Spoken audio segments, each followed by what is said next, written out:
Christian Counsel by Fenelon, 22.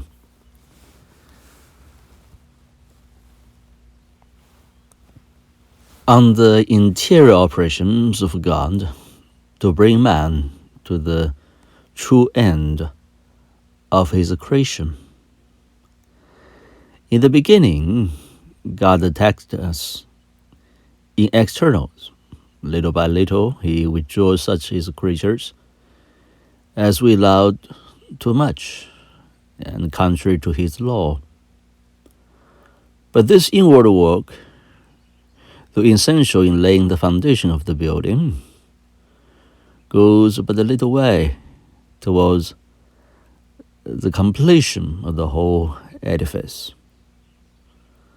The interior operation, although invisible, is beyond comparison, greater, more difficult, and more wonderful. There comes a time when God, having completely stripped us, having modified the flesh as to the creatures to which it clung, commences an interior work for the purpose of forcing from us our hold upon self.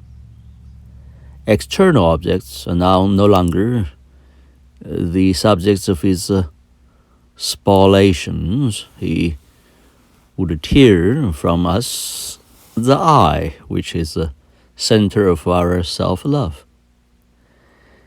It was only for the sake of this I that we allowed all the rest, and he now pursued it relentlessly and without cessation.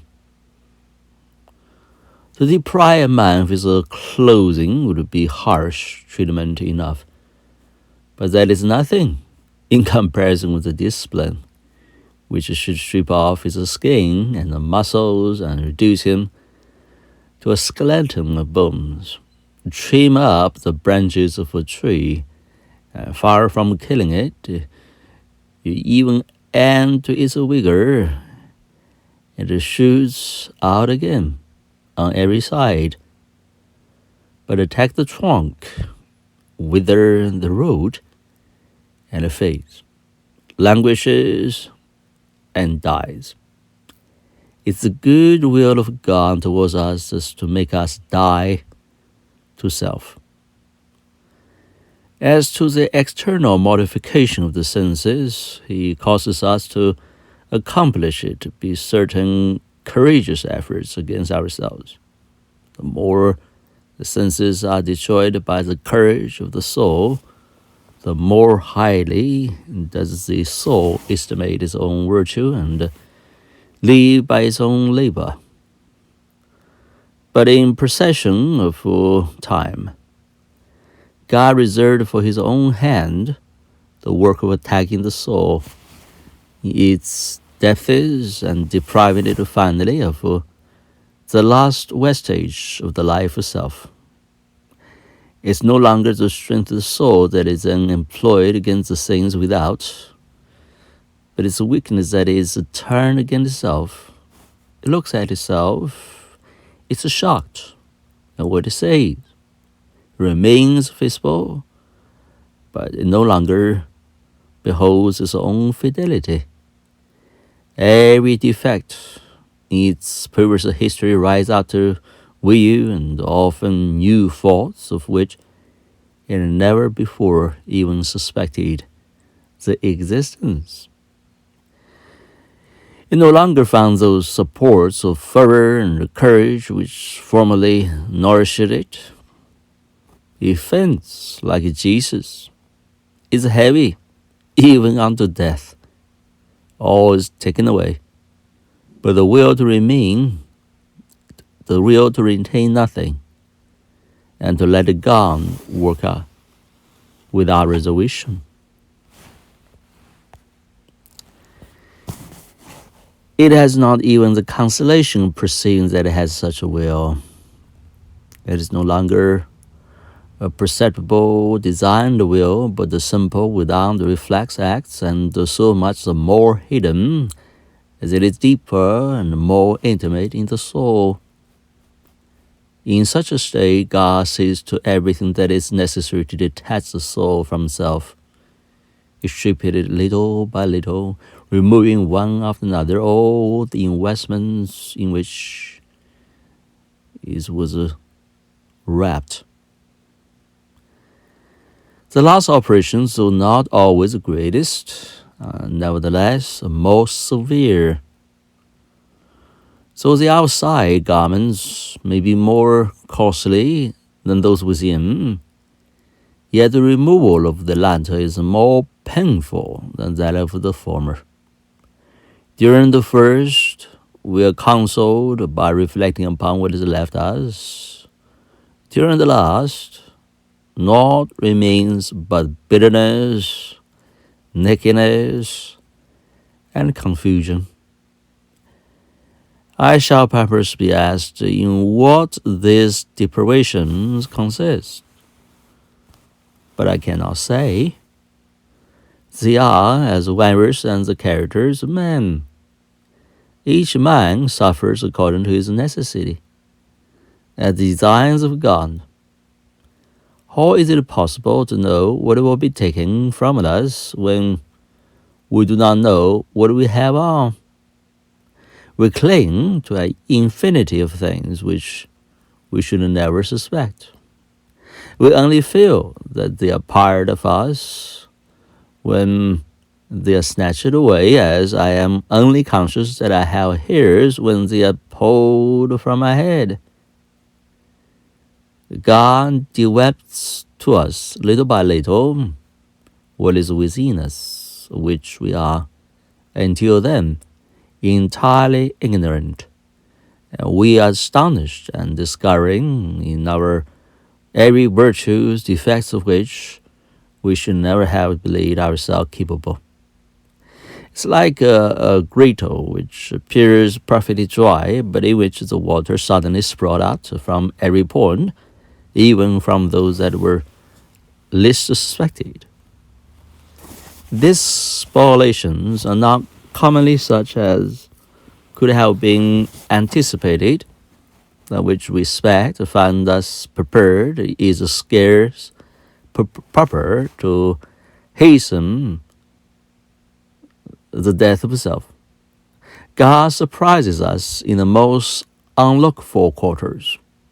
They are nothings, but nothings which desolate us and crucify self-love. Great, striking virtues are no longer appropriate. They would nourish pride, communicate a certain degree of strength and interior assurance contrary to the design of God, which is to make us lose ground. Then it's a simple, single way. Everything is commonplace. Others see nothing great, and the person himself discovers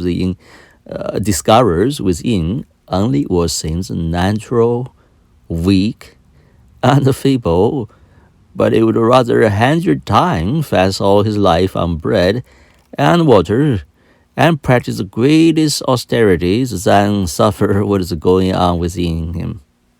Not because he enjoys a certain taste of fervor in austerities, not at all. The delight is gone.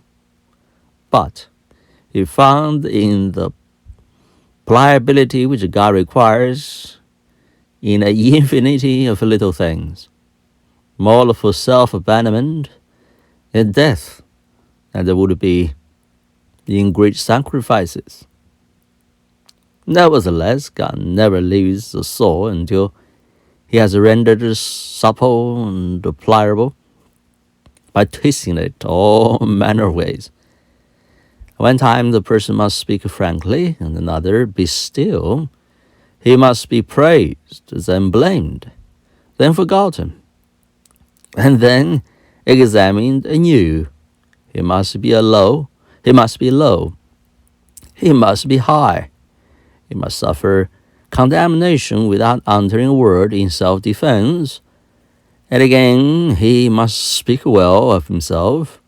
He must be willing to find himself weak, restless, and irresolute in the barest trifles, manifesting the waywardness of a little child. shocking his friends by his coldness, becoming jealous and suspicious without reason, even relating his most foolish jealousies to those in guard to whom he filled them. Is speaking with patience and labor to persons contrary to their desire and his own, and without fruit, appearing artificial and faithless, in short, to find himself arrayed, languishing, weary of God, dissipated in mind, and so far separated from every gracious thought that is to be tempted to despair. Such are examples of some of the spoliations which now desolate myself, but there is an infinity of others which God apportioned to each one according to his own wise purposes. Let no one tell me that these are only empty imaginations. Can we doubt that God acts immediately in the soul, that he so acts as to make it die to self, that after having subdued the grosser passions, he attacks all the subtle resources of self-love within, especially in those souls who have generously and without reserve delivered themselves up to the operations of his grace. The more he would purify them, the more he exercises them interiorly. The world has neither eyes to see nor ears to hear these trials. But the world is blind, its wisdom is dead, it cannot coexist with the Spirit of truth. The things of God, says the Apostle, knows no man but the Spirit of God. The Spirit searches the deep things of God. 1 Corinthians 2, 10 and 11. We are not at first accustomed to this interior supervision, which does tend to raise us to the foundation. We are willing to be silent and neglected, to suffer all things, to be at the disposal of a providence, like a man passively trusts himself to the current of a river, but we dare not yet listen to the interior voice calling us to the sacrifices which God is preparing. We're like the child Samuel, who did not yet know the Lord. When the Lord called, he thought it was Eli. But it was told that he had been dreaming and that no one spoke to him. Just so. We are uncertain whether it may not be some imagination which would carry us too far. Often, the high priest Eli, that is our spiritual advisors, tell us that we have been dreaming and bid us lie down again, but God does not leave us and continue to wake us until we lend the ear to what he has to say.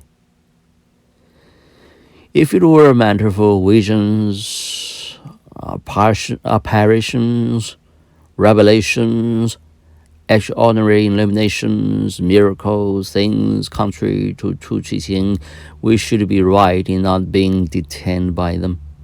But when God has led us to a certain point of abandonment, and we subsequently have an interior conviction that he still desires us to give up certain innocent things, the tendency for which is only to make us more simple and more profoundly dead to self, can it be an illusion to yield to such drawings?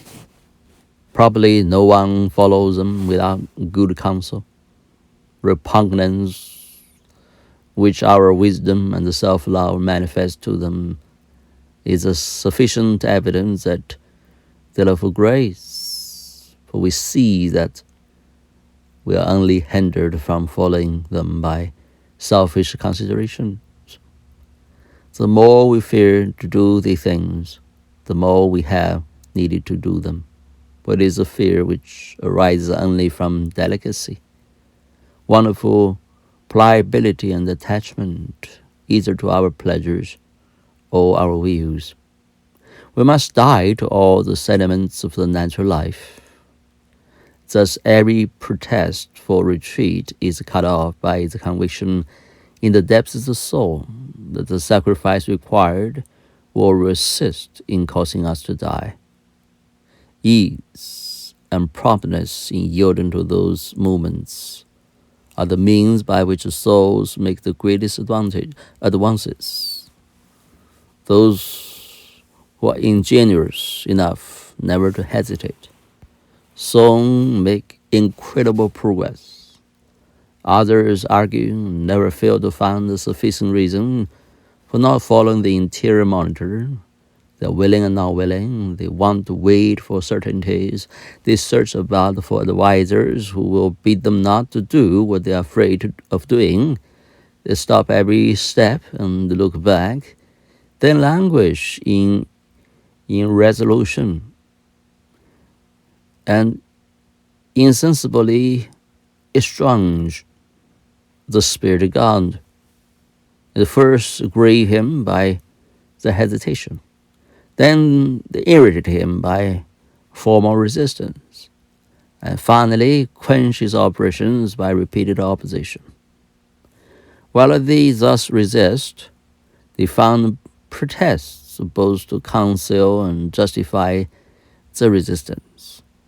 But they insensibly grow dry. They lose their simplicity and make what efforts they may to deceive themselves. They're not at peace. There is always at the bottom of the conscience the feeling of full reproach that they have been wanting towards God. But as God becomes more distant, because they are departing from Him, the soul becomes hardened by degrees. It is no longer peaceful, but it no longer seeks true peace. On the contrary, it wanders farther and farther from it by seeking it where it is not. Like a dislocated bone, a continual source of pain. It has its natural position, yet it manifests no tendency to resume its place, but on the contrary, bind itself fast in the false relations. Ah, how much to be pitied is that soul which is thus beginning to reject the secret invitations of God, when demands that it shall die to all. And first, it is but the atom, but the atom becomes a mountain, and soon forms a sort of a chaos between it and God. We plead deaf when God demands a lowly simplicity. We're afraid to listen. We should be glad enough to be able to convince ourselves that we have not heard. We say so, but are not persuaded. We get into a tumult. We doubt all our past experience, and the graces which have served most effectually to make us humble and simple before God begin to look like illusions. We seek without for spiritual advisors who may calm the trouble within. We readily find them, for there are so many, gifted even with much knowledge and piety, when yet but little experience. In this condition, the more we strive to recover, the sicker we get. Like the wounded deer bearing in its side the fatal arrow, the more he struggles through the wounds to be delivered of his enemy, the more deeply he bears it in his body. Alas, who has hardened himself against him and has prospered? Job 9:4. Can God, who is himself the true peace, leave that heart peaceful, which opposes itself to its designs? Such a person is like one with an unknown disorder. Physicians employ their art in vain to give him any solace. You behold him sad, depressed, languishing, no food, no remedy can will to do him good. He dies day by day.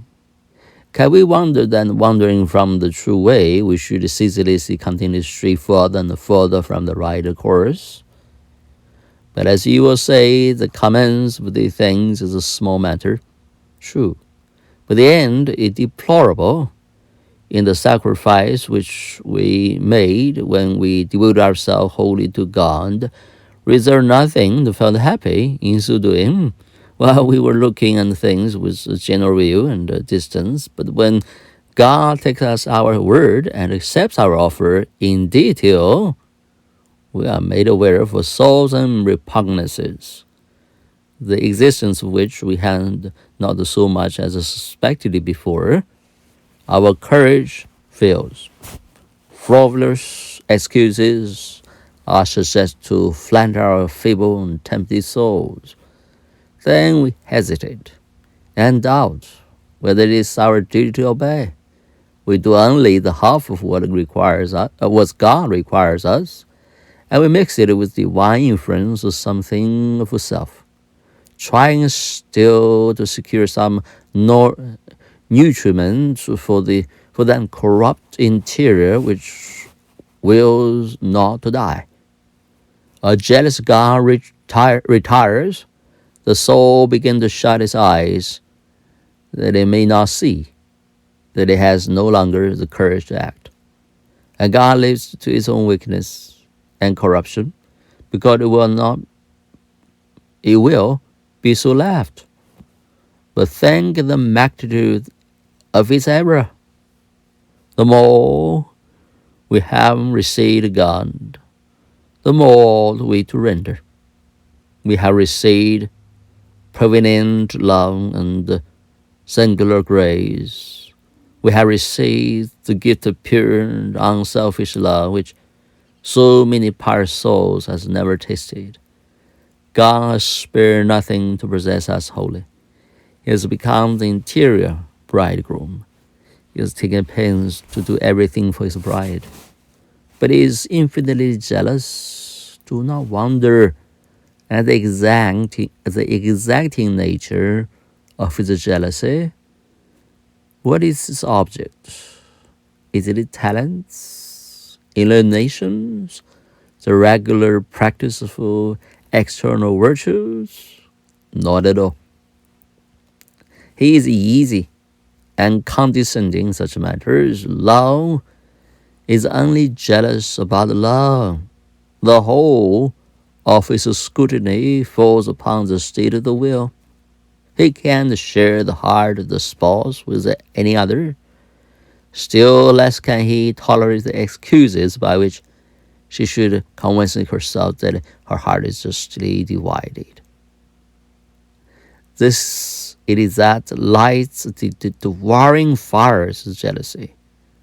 As long, O spouse, as pure and disinterested love shall guide thee, so long the bridegroom will bear with inexhaustible patience all thy wrongdoing through weakness or inadvertence,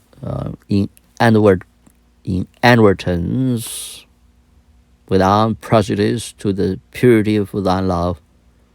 But from the moment that thou shalt refuse anything that God asks, and begin to deceive thyself in the refusal, from that moment he will regard thee as a faithless spouse, and one seeking to conceal her infidelity.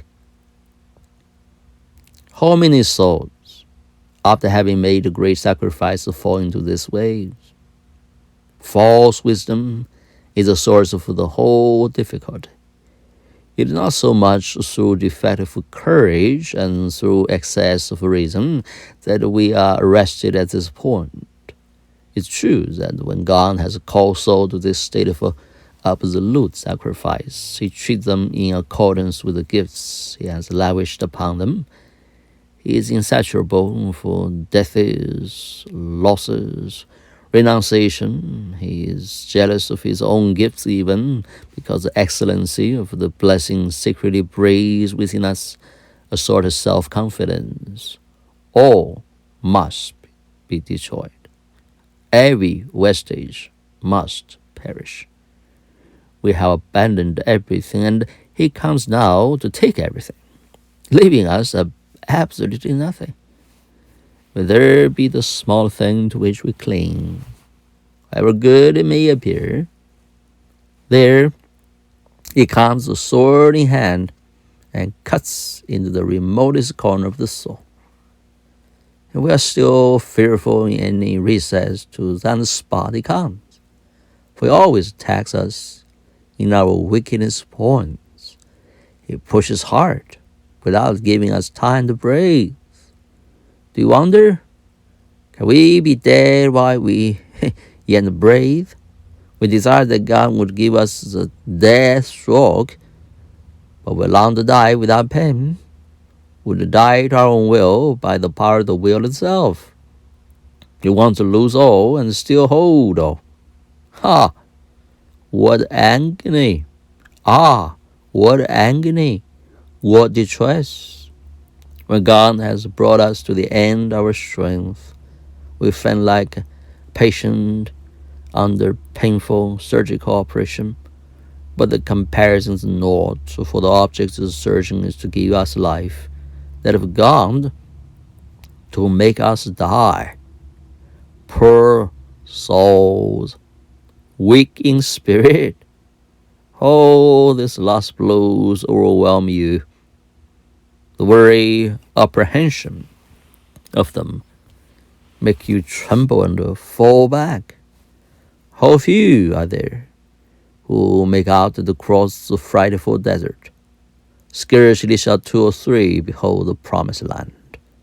Woe to those from whom God has reason to expect everything and who do not accept the grace. Woe to him who resists interior guidance.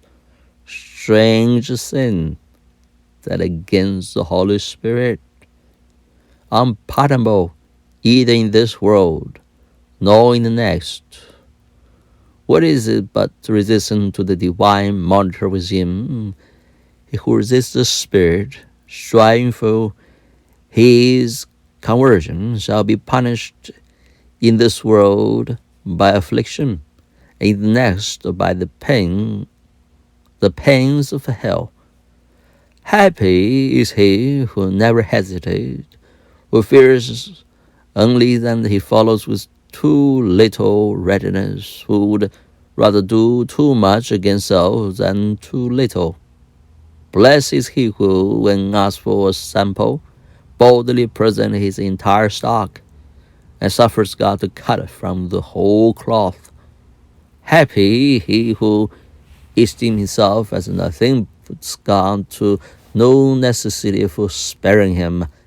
Thrice happy he who all this does not affright. It's a thought that this state is a painful one. It's a mistake. Here is peace and liberty. Here the heart, detached from everything, is immeasurably enlarged so as to become illimitable.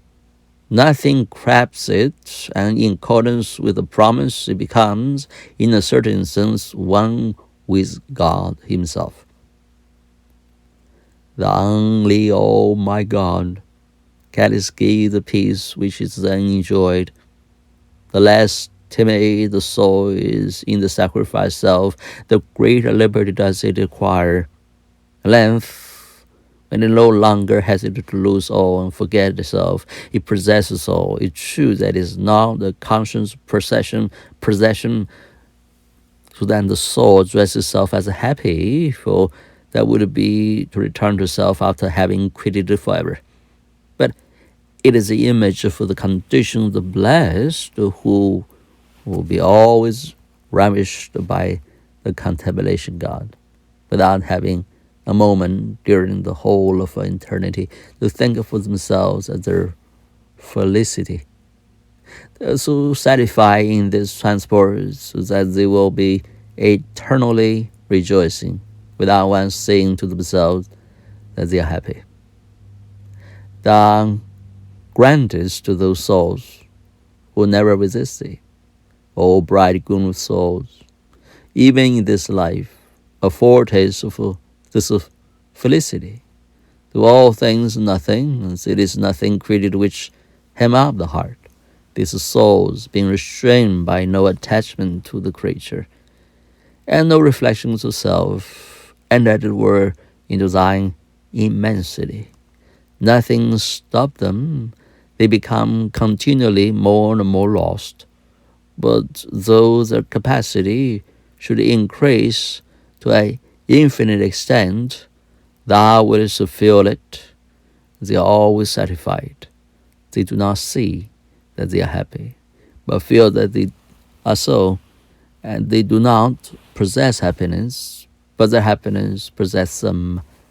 Let anyone ask them at any moment, do you will to suffer what you suffer? Would you have what you have not? They will answer without hesitation, without reflection, I will to suffer what I suffer, and to want which I have not. I will everything which God wills, I will nothing else. Such my God is true and pure worship, in spirit, in truth. Thou seekest such to worship they, but scarce foundest them. There are few, but seek self in thine gifts, instead of seeking thine alone in the cross and in spoliation. Most seek to guide thee instead of being guided by thee. They give themselves up to thee, that thee may become great, but withdraw when they are required to become little. They say they are attached to nothing, and are overwhelmed by the smallest losses. They desire to possess thee, but are not willing to lose self, and thee may be possessed by thee. This is not loving thee, it is desiring to be loved by thee. O God, the creature knows not to what end thou hadst made him. Teach him, and write in the depths of his soul, that the clay must suffer itself to be shaped at the will of the potter.